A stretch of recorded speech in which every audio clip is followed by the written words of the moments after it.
Hey, my name is Marco. I'm a former pro opera singer turned voice actor. Today we're going to be listening to Warden from Final Fantasy VII Remake. I'm really excited to listen to this. Really enjoyed Final Fantasy VII Remake. Let's dive in.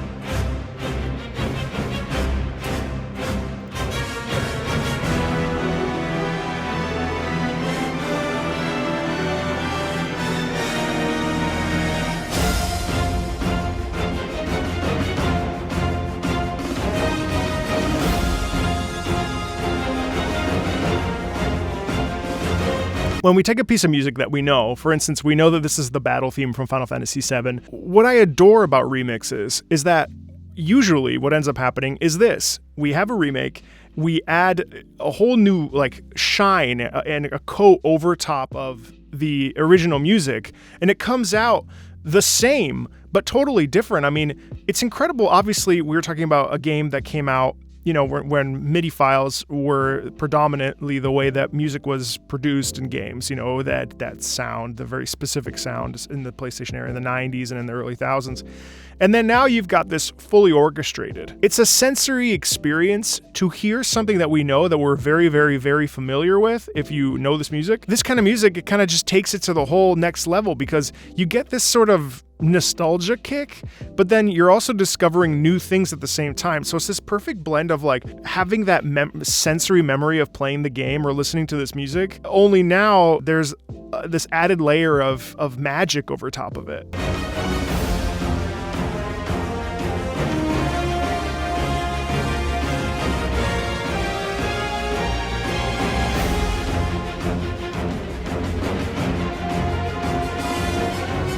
So also, let's talk about tension really quickly, which comes up often. I mean, I think battle themes are a very common trope, obviously, in video games in general. And in this, ba ba ba ba ba ba ba ba ba that pulsation as we swell and we climb up the scale and then we peak over top and then we're catapult back down, we still have this that's the pulse of the music. We obviously we hear and feel that tension,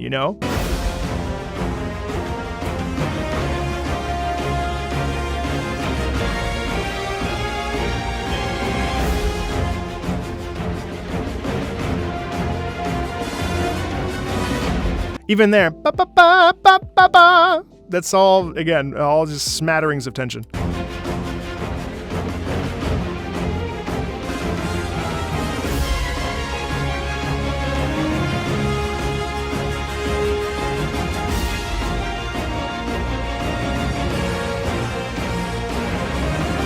And that section too, so that's we could have that bum bum bum ba da ba da ba da ba ba ba ba ba ba. Obviously that repeats quite a bit. There are these little moments where we have these slightly different sections, section A, section B, section C, whatever you want to call it. And that has its own little melody there. It keeps it fresh, keeps it interesting, keeps it flowing. To the ears, it's a pleasure because it's very melodic. And so even though there's this undercurrent of tension and sort of, I guess, discomfort in a way, you still have these singable moments that allow us to enjoy ourselves.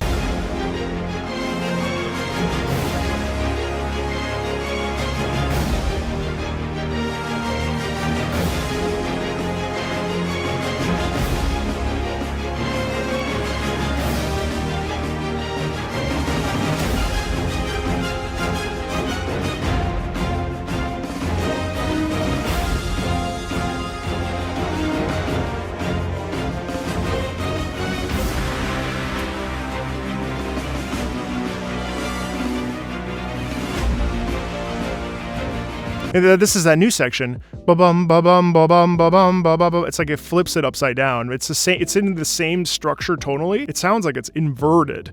And so now we're listening to it upside down.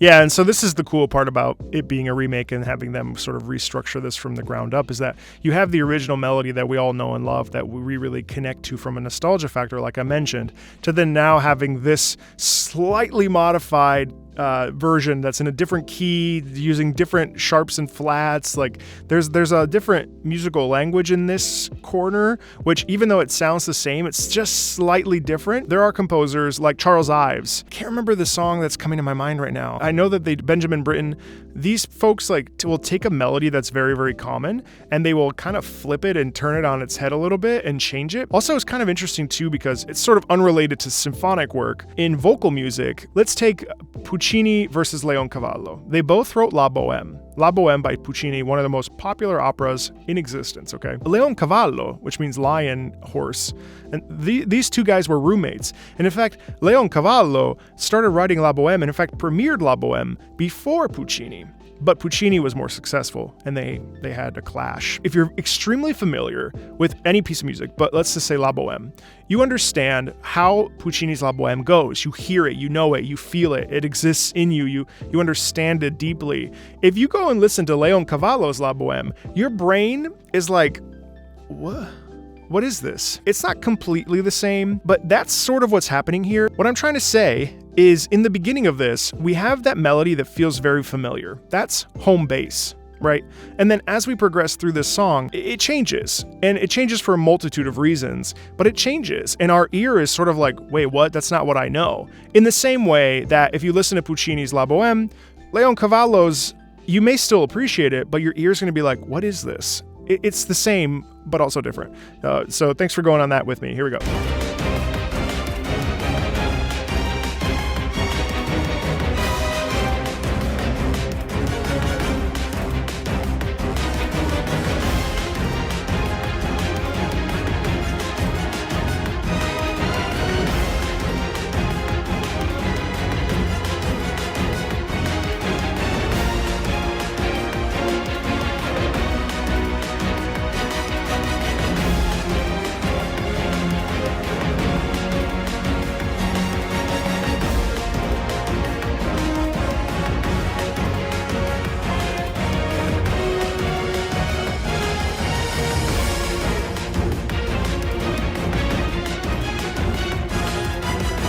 And it's just similar enough. You're not completely like, what is happening here? There's both that familiar feeling in there, both in tempo and in sort of rhythm. And then you've also got this difference here in the way that it sounds. You're a little bit more okay with it. It's not a complete departure. It's not a brand new song. It's just it's sort of an elevation of the song that you know.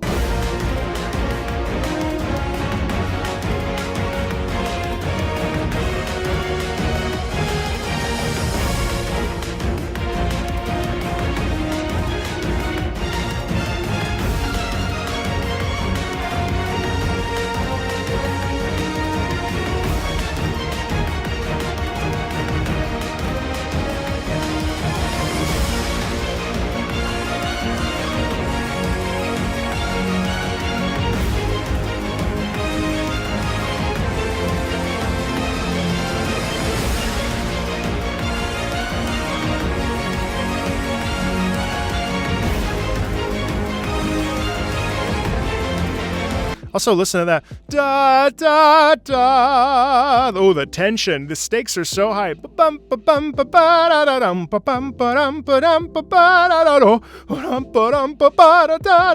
mean, it's like an outcry.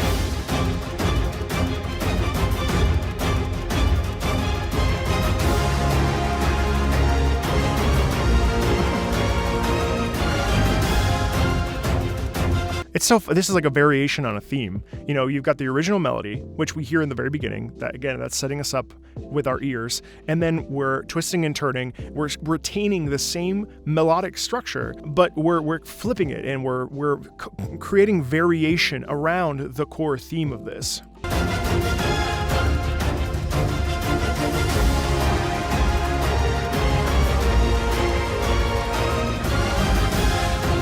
Also, it makes it so it's less boring. And, you know, I think what ends up happening with a lot of these battle themes is that you've got 6 minutes of nonstop the same thing just looping, right? Symphonic works can be broken up into different movements based on speed and tempo. This is one movement in the Final Fantasy VII Symphony. So this would be Allegretto Vivace, you know? And that would be the movement that this is playing at. And it would be like a 15-minute movement that's all Allegretto Vivace. In a lot of ways, this to me, because we're not looping per se, it sounds like a movement in a symphonic work.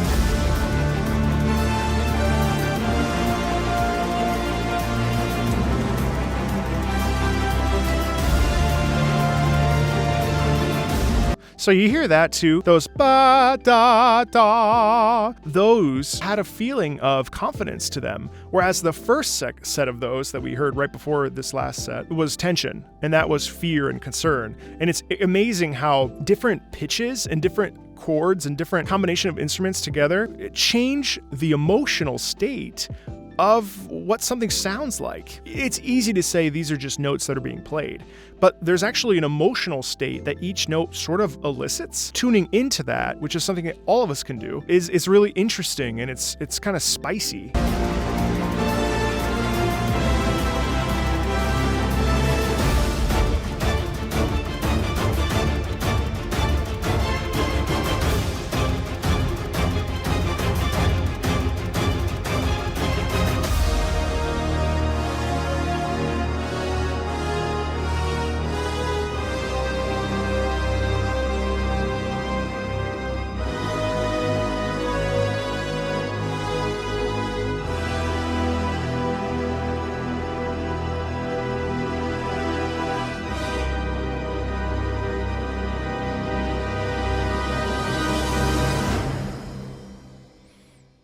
And it ends in such a weird, like, there's that explosion that happens which allows the music to continue, but like that's a to be continued conclusion. There's no finality, there's no resolution, there's no 5-1, you know, there's no coming to a point and then resolving. That keeps us suspended. It's all very interesting. Hey, listen, if you like Final Fantasy, come join the Discord. We're always talking about Final Fantasy in one capacity or another. I really appreciate all your support, and as always, that's me, and I'll talk to you later. See you soon. Bye.